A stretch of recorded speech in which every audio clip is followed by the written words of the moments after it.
sore Iqmal. Terima kasih kesempatannya pada hari ini.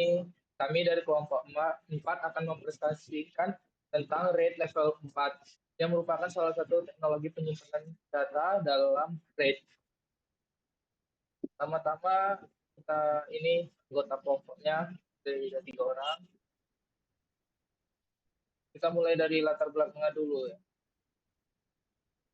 Latar belakang RAID Redundant Array of Independent Disk adalah sebuah metode penyimpanan data yang menggabungkan beberapa hard disk untuk menciptakan sistem penyimpanan yang lebih cepat, lebih aman, atau keduanya. Dengan mengkombinasikan beberapa disk jadi satu unit penyimpanan, RAID menawarkan fleksibilitas bagi sistem komputer dalam mengolah data dengan lebih efisien, baik dari segi performa maupun keandalannya. Berikut adalah rumusan masalahnya. Pertama, arsitektur RAID level 4, fitur-fitur kelebihan atau kekurangan RAID level 4, mekanisme stripping and distribusi parity. Yang keempat, contoh pemilihan data dengan menggunakan bit parity. Contoh arsitektur RAID level 4. Arsitektur RAID level 4 menggunakan teknik stripping data satu disk khusus untuk penyimpanan paritas. Data dibagi menjadi blok yang disebar di beberapa disk. Minimal membutuhkan 3 disk atau 2 untuk data, 1 untuk paritas. Lalu Ini akan dilanjut oleh saya. Ini adalah fitur-fitur dari Level 4. Yang pertama itu ada stripping data. Untuk stripping data ini datanya dibagi menjadi berbagai blok. Itu biasanya untuk 3 blok terdiri dari data dan satunya lagi disparitas. Lalu data tersebut disebar ke beberapa disk dan memungkinkan proses bacanya untuk bersamaan. Lalu untuk stripping data ini mengakibatkan meningkatkan kinerja baca. Untuk kedua itu ada disparitas khusus. Satu disk itu diberikan untuk disparitas dan untuk pemulihan datanya itu menggunakan cara XOR, cara logika XOR, lalu adanya proteksi terhadap kegagalan disk. Yang ketiga itu efisiensi penyimpanan. Karena dia optimalisasi kapasitas, cost efektif, dan overhead penyimpanannya rendah. Lalu selanjutnya itu ada kekurangan RAID level 4.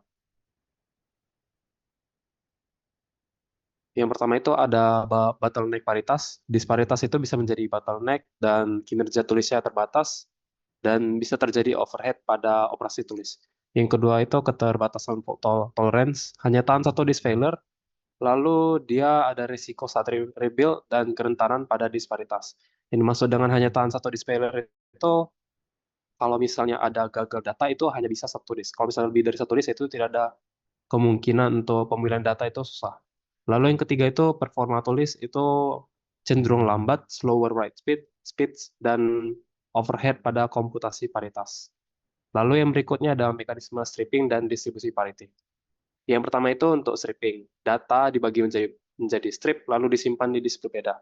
Akses paralel juga memungkinkan karena tadi ada 3 disk minimal untuk data, lalu meningkatkan throughput untuk baca. Yang kedua itu distribusi paritas. Untuk satu disk tadi khusus paritas, lalu untuk paritas itu adalah XOR semua data, lalu ada mekanisme untuk update paritas setiap write dan pemulihan data saat failure. Untuk berikutnya ini adalah contoh pemulihan data.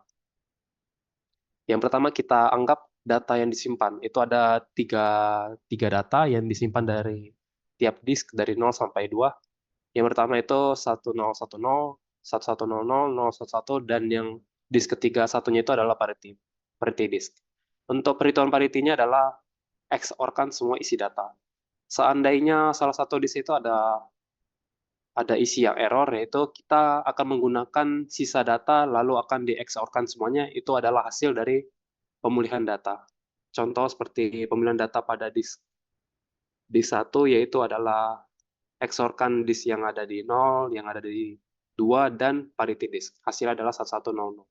Baru untuk berikutnya, kesimpulan dari hasil presentasi kami, RENPA adalah arsitektur penyimpanan yang menggunakan stripping data dengan disparitas khusus. Data dibagi menjadi blok dan disimpan di beberapa disk untuk akses baca cepat. RAID 4 umumnya digunakan untuk kinerja baca dengan fitur stripping data, disparitas khusus, dan minimal 3 disk.